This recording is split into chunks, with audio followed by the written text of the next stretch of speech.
you're losing, then you're done. Don't come to Las Vegas. I'm banking on that you can score, and I'm making a point not to go to Las Vegas, 'cause I don't trust. Well, hello and welcome back for the Day 4 wrap-up of IPCPR 2008, and as you can see, I'm no longer in Vegas, and my apologies if you watched that whole rambling of Day 3. I think I might have gotten a total combined sleep of like 12-15 hours over the entire trip, and yesterday I landed about 6:30 in the morning into Philadelphia International Airport. My father picked me up at the airport, gave me a ride home, gave me a ride back to my parents' house. My wife picked me up. A few minutes after getting in the door, I hit the bed in the air conditioning and slept. And I slept from about 9 o'clock in the morning until, I don't know, probably 8-9 o'clock this morning. I got up maybe twice throughout the day to get something to drink and actually have some kind of food throughout the day. But you know, I had a lot of sleep to make up for, and I actually feel great. The whole event was a real eye-opener as far as who just puts on a facade in front of their brand and who really cares about the customer. Unfortunately, I met, I don't know, maybe half a dozen people that really weren't interested in giving me any time whatsoever. Now, I realize that this is a show for the retailers, but you really need to anticipate people asking you about your brand, and you really need to have someone there to cover personal relations, you know, a PR person. You know, as soon as now the organization IPCPR put out press badges, so it's not the individual manufacturers that sort of okayed, you know, press being there, but nonetheless, you're introducing new brands. You're trying to kind of, I don't know, stir things up, get people talking about your new cigar. What better way than to have a member of the press there and talk to them? So I was dumbfounded by the manufacturers that just outright ignored me. And you know, Brian and I are standing in front of one manufacturer, and literally the guy is leaning around us looking to see who is around, and his booth is dead. Just didn't want to give us any time. There was another manufacturer in the new exhibitor area, which we approached to talk to. He saw that we were press, and he just pretty much tells us, "No, you know, I don't have any time for you guys. I already talked to you." I'm thinking, you already talked to me. You didn't talk to me. You didn't talk to Brian. Did you talk to Jerry? You know, bald-headed Asian guy, you know, walking around with the camera, maybe dancing a little bit. No, that wasn't him. Jack. I talked to Jack. No, we're separate. You know, Cigar Jack is here, but you know, this is a different organization. No, I talked to one of your guys already. You press guys. I don't have time for you. Okay, you know, all right then. We moved along. And then there were manufacturers that just gave us all the time in the world, and you know, I really can't thank those guys enough. Forbidden Johnny, which you'll see that video shortly, who was very generous with his time, gave Brian and I drink after drink of very expensive alcohol. Really enjoyed. He really had a personality about him, and you could tell he really enjoyed the business. He was having a good time there, and he really enjoyed, you know, conversing with people, and that came out very well in the video. And you know, I hope he does very well. You know, I hope that goes a long way, and the right people see that, and maybe bring his Forbidden X in a bottle into their high-end restaurants. You know, I really would hope for the best for him. He was very nice. People like David Blanco, who just pretty much shut down the business end of things just so he could speak with us, was, you know, I can't say enough for it. It made me feel very good. Kind of gave me a big head a little bit, but you know, I really appreciated the extra effort that they put into it. Jose Oliva, I talked to him a few times throughout the event. He was one manufacturer that I really expected to sit down and talk to on camera, but it just didn't work out. The Oliva booth was swamped, and he gave me all the time he could in multiple sessions. I mean, there were times when we just kind of bumped into one another as I was going through the booth, and he gave me a minute or two to talk to me. And, you know, he approached me a few times, so you know, I can't say enough about Jose and his staff. everyone there, which is very nice, and really they had this big inviting booth, and they wanted you to come sit down. Even if they were conducting business, there was a place for you to sit down and relax. It was like it was almost like you walked into their booth and you were a guest, you were a friend. Sit down, relax, have a cigar, enjoy yourself. And I can't say enough about it. I mean, I'm still blown away by the generosity of some of these people. Another one was Jose Blanco. Unfortunately, I couldn't get to sit down with Jose Blanco either. But there were times, and he was on the phone in the aisle, and he broke away from the phone call to say hi, how you doing? Give me a wave, shake my hand, and whatnot. So here's another manufacturer that even though I couldn't sit down with him and do things on video like I would have liked, I'm just my thoughts of him and his company have gone up tenfold because of all the time that he's given me and gave Brian as well.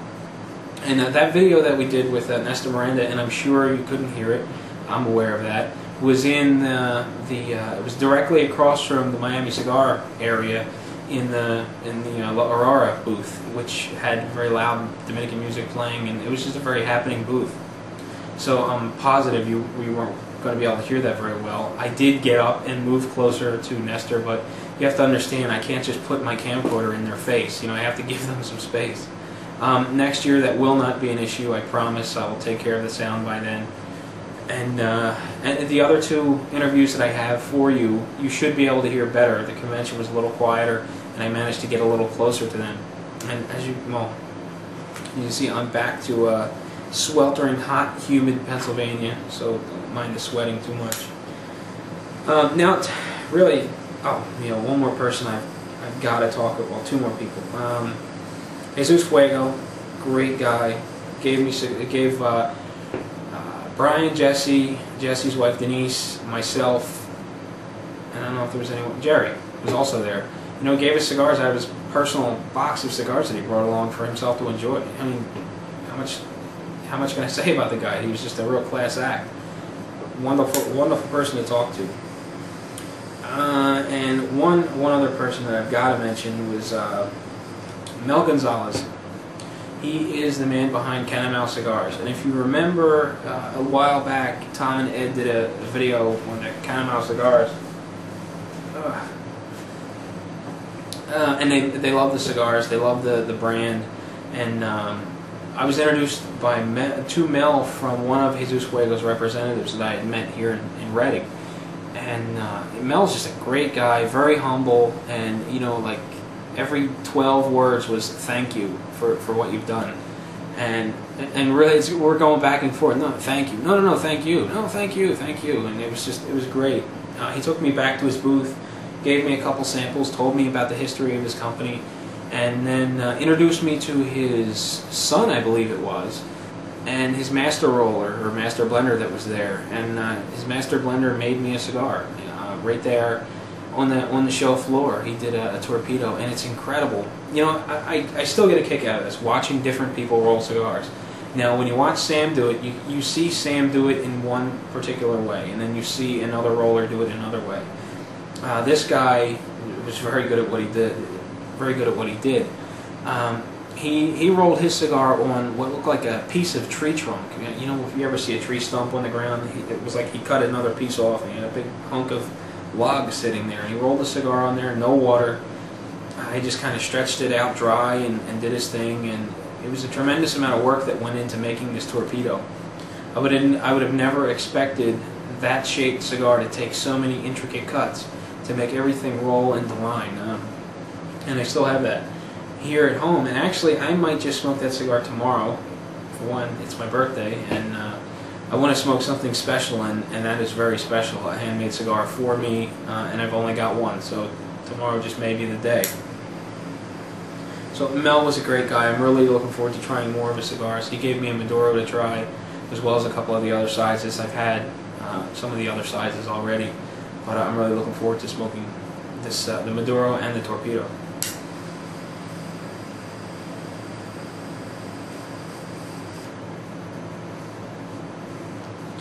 But at any rate, this video is going on, and I don't want this to be another 25-minute thing of me rambling.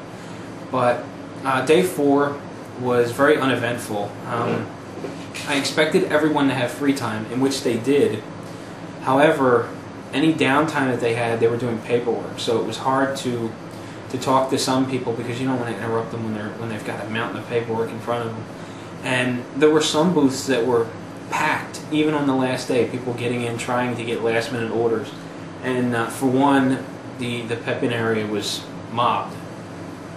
The La Aurora booth, mobbed. General Cigar was packed. Oliva was busy up until they turned the lights off on the last day. I mean, it was amazing how much business they were doing, non-stop business.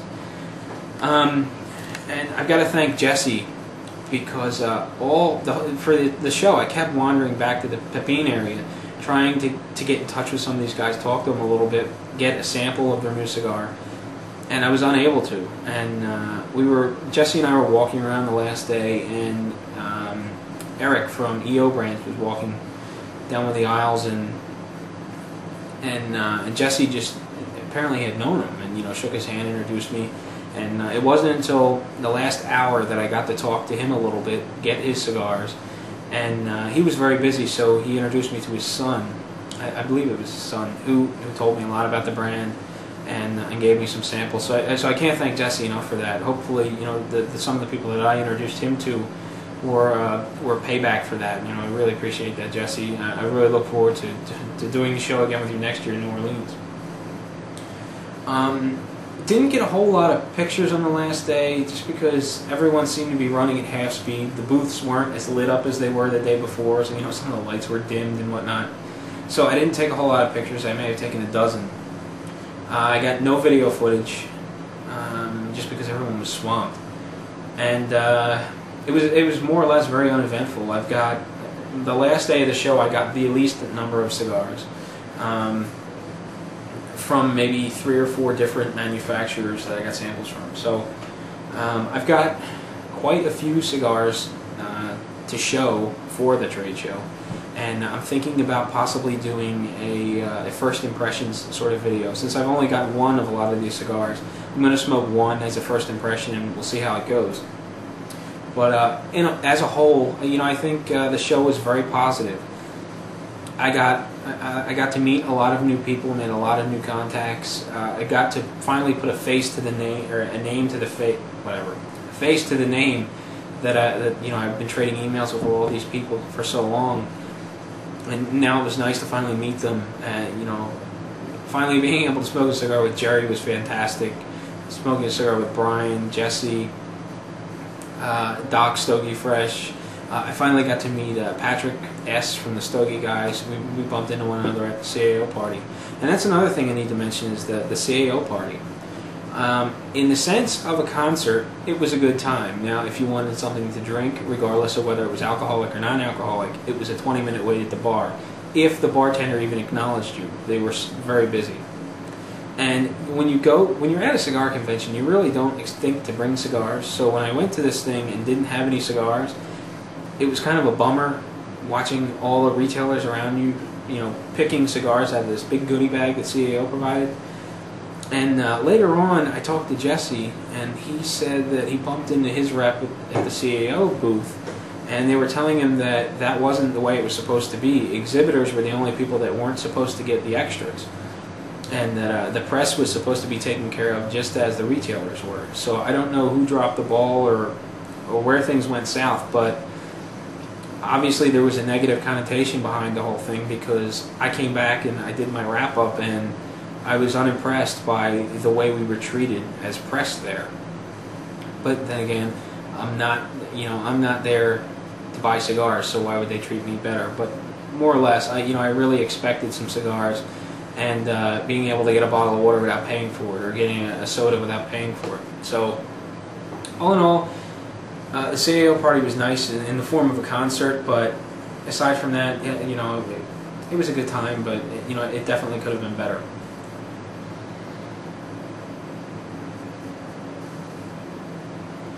The Camacho open bar, or I guess that's what they called it, the open bar, was fantastic. Every night I had a good time.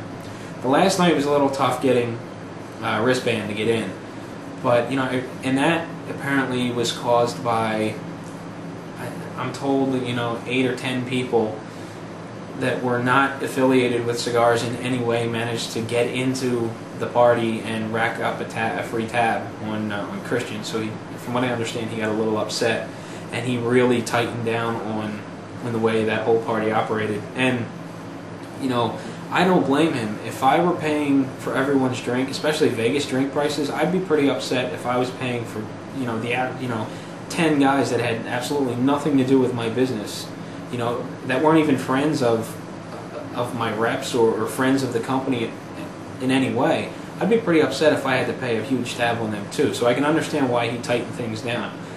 But even after he tightened things down, and it was a little bit harder to get a wristband, but even so, once you got inside, it was great. Nice, relaxed atmosphere. The music wasn't too loud. It was easy to talk to people. There was a place to sit. Beautiful women were coming around with drinks and cigars all night, and there just was no issues. It was just, here, would you like a cigar? Would you like a drink? Appetizer, whatever. Just enjoy yourself. And I really got a kick out of that. As far as Vegas goes, I had a good time. I had to fight off the guys giving out call girl cards all night. Every time you walk back and forth between the casinos. But I really enjoyed it as a whole. Now, as far as would I go back, I'd go back on business in a heartbeat. I really think it's a nice place to go, and especially if someone else is paying for your food and drink. But I don't know that I'd especially go back for a vacation. It didn't strike me as that sort of town. It was good as like a weekend getaway or to go on business, but I don't think I'll be back unless I'm going on business again. Now, from what I understand, IPCPR is going to be in New Orleans next year, and I think they're going to be back in Houston the following year. So it's going to be a little while before I go back to Vegas, at least on business. But yeah, I had a good time. I got a lot of free cigars. I really enjoyed being able to meet all these new people, and I'm really hoping there's a relationship that develops from IPCPR. As I had mentioned just a few minutes ago, I'm definitely going to take care of the sound issues. You won't have to worry about that. Actually, in the next couple of months, I want to upgrade this camcorder, and if I do, I'm going to go with the same setup Jerry has, and I'm going to slap a shotgun mic right on the top. This way you don't have a single person holding a microphone and whatnot. And that was the big turnoff on why I didn't get a microphone. This camcorder doesn't have a shoe an adapter shoe for accessories. So I couldn't just put a light or a microphone on top. And I would have been dragging around a 20-foot microphone cord, which I really didn't want to do, which is why I never ordered a microphone. Now, I could have went the wireless route, I guess, but there's got to be a wireless receiver or something that goes on the camcorder, and how exactly do you do that? Again, I don't have an accessory shoe, and I didn't bring the tripod. Everything was by hand. It was very minimalistic, I guess. But next year I'll definitely have things upgraded, and we'll take care of the sound issues. Now, I played around with the audio a little bit, and I was struggling with cleaning it up, so I'm not sure how that's all going to work. I'm certainly not going to be able to do it as soon as I thought I was going to be able to. I was trying to use something like Audacity and just pull the audio portion and then just reinsert it, but you have to give the software a sample, and because it's people talking, it's not a straight up hum where you can just take a snap of the interference and then subtract it, because it's always changing. So there's no one sample that's going to eliminate all of the sound. It's actually people talking and whatnot. So I'm going to see what I can do, but I can't promise anything. I'll try to do a little write-up of what exactly was said. The Nestor Miranda thing. Nestor was talking about his new cigar coming out and the acquisition of Bahia cigars by Miami Cigars. So I'll do what I'll do what I can to clean it up. And I thought the David Blanco interview was easier to understand.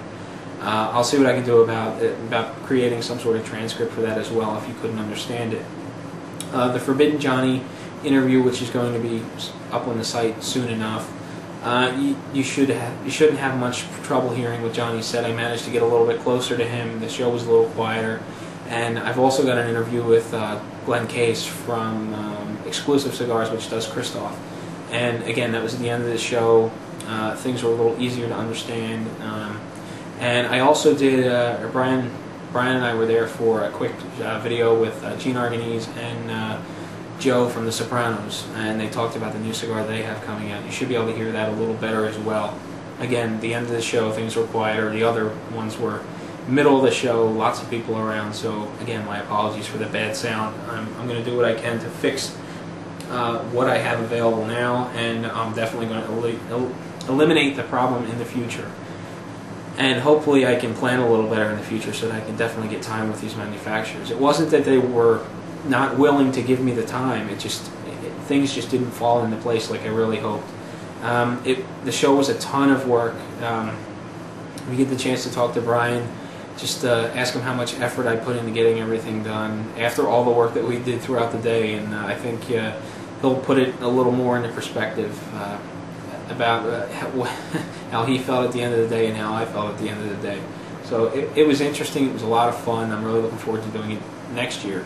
But as I said, I didn't want this video to run 20-some minutes, and here we are, over 20 minutes. So again, I had a great time in Vegas. I really hope you enjoyed the interviews that we did and the day-by-day coverage.